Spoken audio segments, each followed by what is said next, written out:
Hello beautiful, perhaps you're not looking for more connections, but you're looking for deeper ones. So let's talk about how to escalate relationships. Aim to escalate and face rejection. If you're not facing possible rejection, then you're probably not trying hard enough. The first thing you want to do is to escalate physical touch. And this applies even with the friends of the same gender. It's gay as fuck, but escalating touch is so important and so powerful. That still sounds gay. A study by Professor Nicole L.R.K. from the University of California suggests that physical touch can increase a sense of connection and trust. And there are plenty of other studies like this. Touch is a powerful tool for expressing affection and trust for any relationship. If you're a socially anxious person, here's a quick guide for how you can escalate touch. Of course, you're wary of trying not to overstep their boundaries, and you want to respect them. You don't want them to explode emotionally and it becomes your problem and your fault for being weird. So when you're trying to escalate a relationship, when you start introducing physical touch, you can start by giving them the option. You try to offer handshakes and high fives and fist bumps. If you have something in common,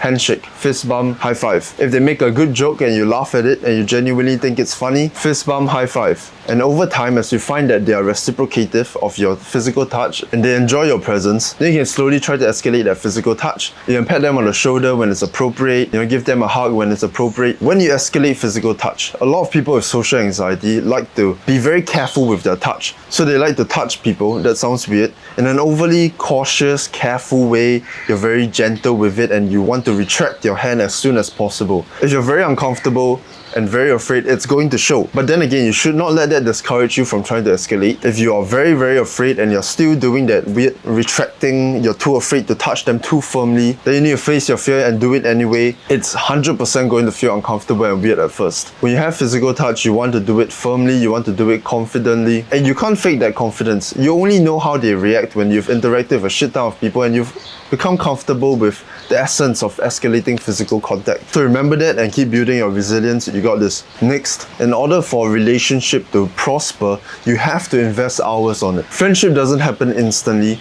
Sure, you might meet someone you click really well with, but that doesn't immediately make them a friend. That makes them a viable option. It takes a lot of time and a lot of shared vulnerability. Jeffrey Hall says that it takes 50 hours to go from acquaintance to friend and over 200 hours to become close. Charisma techniques are a wonderful thing. They create a lot of opportunity, give you a lot of windows to walk through. The charisma you have is not directly proportional to how close your friendships will get, because they are kind of two different things. When you want to build a better friend, there's going to be conversations you have that aren't the best, the most exciting.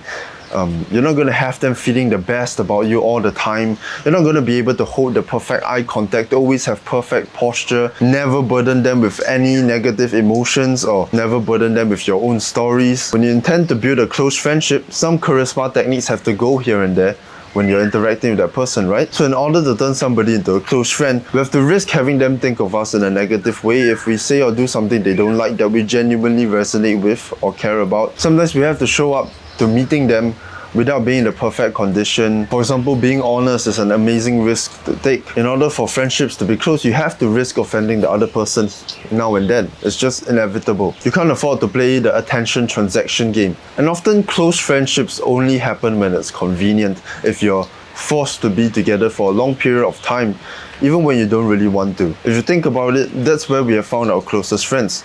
But if you wish to escalate with somebody that you don't have to meet, there's a lot more things you have to do. You have to put yourself out there, you have to initiate, invite. But that's just what you have to do if you want to escalate your relationships. People crave connection, but they settle for proximity. If you wish to connect better with somebody, a lot of times it's not going to be perfectly convenient. It's not going to be perfectly comfortable. The path is not going to be perfectly laid for you. Another thing you can consider when interacting with somebody is mirroring.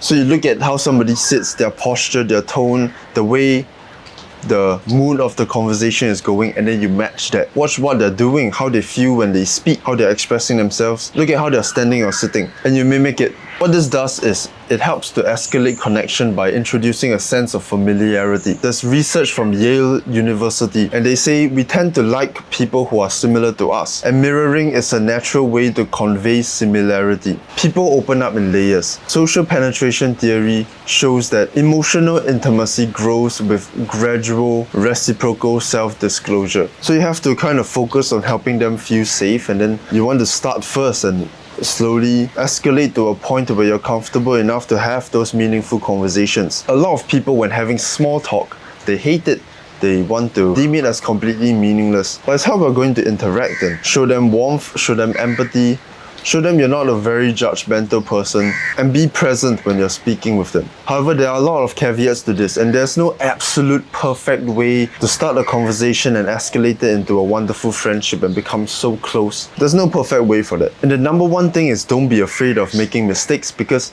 that is humanity. That is what makes you human. That unpredictability is what makes that conversation fun and beautiful and meaningful. So don't let the fear of not expressing yourself perfectly how you want to express yourself, or not nailing down the perfect techniques to coax this person into being your best friend, it doesn't matter that much. And truth be told, there's so many things you can do to escalate relationships.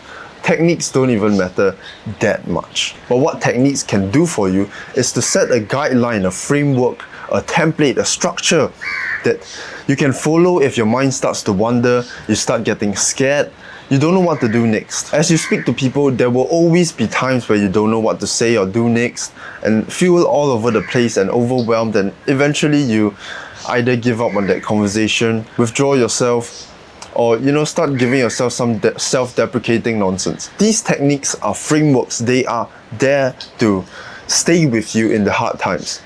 When the conversation gets awkward, uncomfortable, weird, you don't know where to go next. Or you're too afraid to start a conversation, you want to know where to start. Or you're too afraid to escalate and you are really confused about the next steps to take. That's what social techniques are for. For somebody struggling with them, they are absolutely fundamental, absolutely game-changing for you. So give it your best shot. You got this. I love you. Good luck. 特别多